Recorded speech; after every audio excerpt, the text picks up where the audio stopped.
January the 4th, 1980, the light trawler Bounties of Buckie was fishing for mackerel off the coast of Cornwall in the English Channel, capsized and 3 men lost their lives.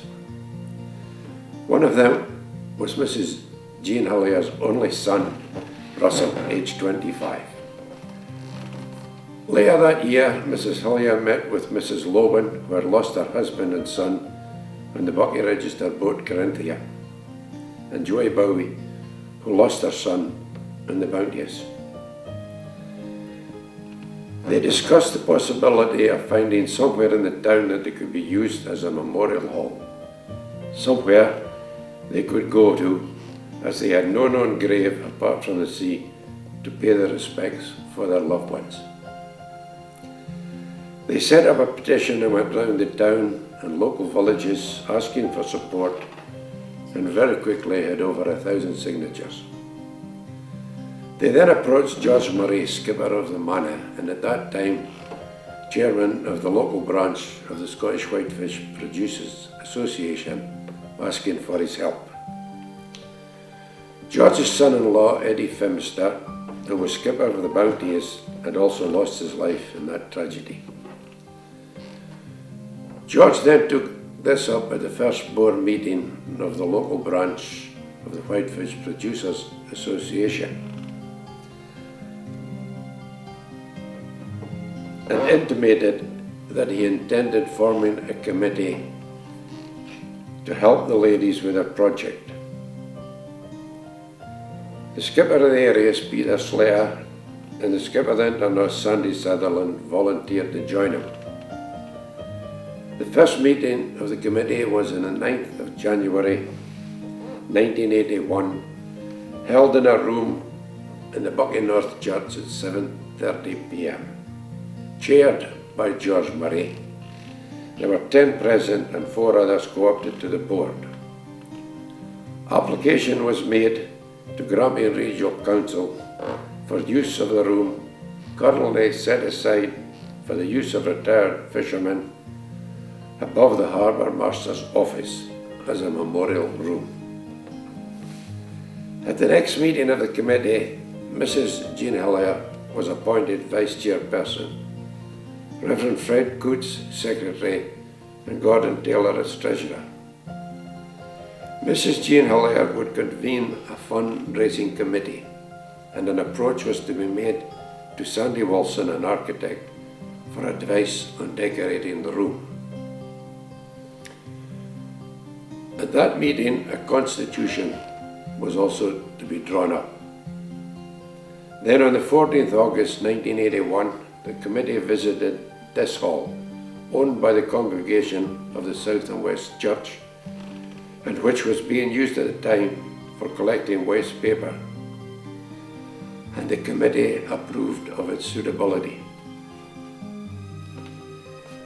On the 18th of September, George Sanderson announced the church's willingness to allow the use of the hall, conditional to there being no cost to the church funds, and rates, insurance and maintenance costs would be borne by the committee. The hall had been built towards the end of the 19th century by the Reverend Alexander Miller, minister of Buckie Free Church, and was used by the folk of the Seatown and Yardie for communion services, prayer meetings, youth work, and the like. Indeed, a certain Mrs. Olive Cool, who was born in the Yardie and lives there today with her husband, tells us that her grandfather and grandmother were married in this hall in 1900.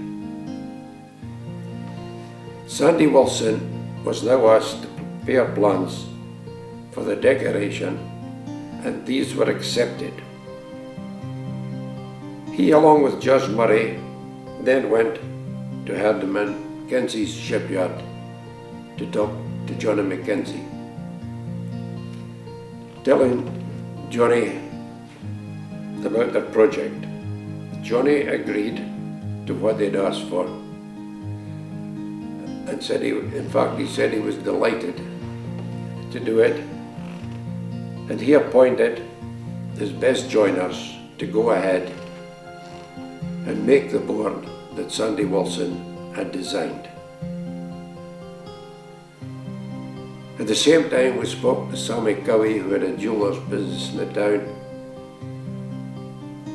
to look into getting blocks to put on the board.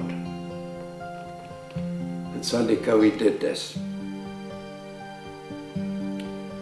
Then Mr.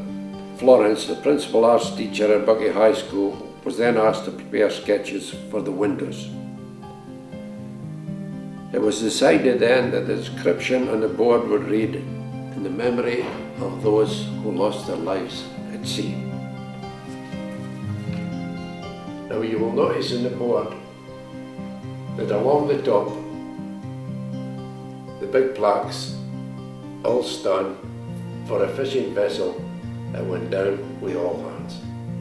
You'll notice too that, for example, the Carlisle was 1969, the Florida Gardenstone 1968, the Sapphire at Burghead 1977. That's all happened before the Bounteous was lost. And it was only after the loss of the Bounteous that this all started, came to life, and we've ended up today with this magnificent board made by Andrew Mackenzie, and with these plaques that Sammy Cowie made for us. Fireplace was removed and alterations began. Mr. Florence showed sketches of his work and said costs would amount to around £300 each. He was told to go ahead. His designs graphically depict the theme of the sea, fishing, and the later work of the local community. And if you look closely, a biblical theme runs through most of them. An opening date was set for 4th of July 1982, a Sunday. This communion table here was gifted by a church in Rothes. What we have before us today would never have been possible without the hard work of the Ladies' Committee in fundraising, for funds were needed. In the generous gifts given from different associations, from businessmen, from tradesmen, and from people in general. We can never underestimate the leadership given by George Moray and Mrs. Jean Hillier, the work done by Sandy Wilson in planning and overseeing the work in the building, Mr. Charles Florence for his marvellous windows, and to the committee as a whole during those 18 months prior to the opening. Mrs. Jean Hillier opened the hall on Sunday the 4th of July 1982, and on Monday the 4th of July the Queen and Prince Philip paid a visit. Owing to bad health, George Murray had to stand down as chairman, and at the AGM in 1986, Peter Slater was appointed chairman and Sandy Sutherland as vice chairman. In November 1994, Peter Slater had to stand down as chairman, and Sandy Sutherland was elected chairman. His vice chairman was James Slater, Peter's son. Today, John Smith is his chairman, with Beryl Murray his vice chairperson.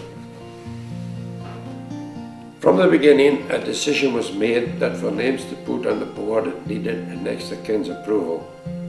The names date back to 1945.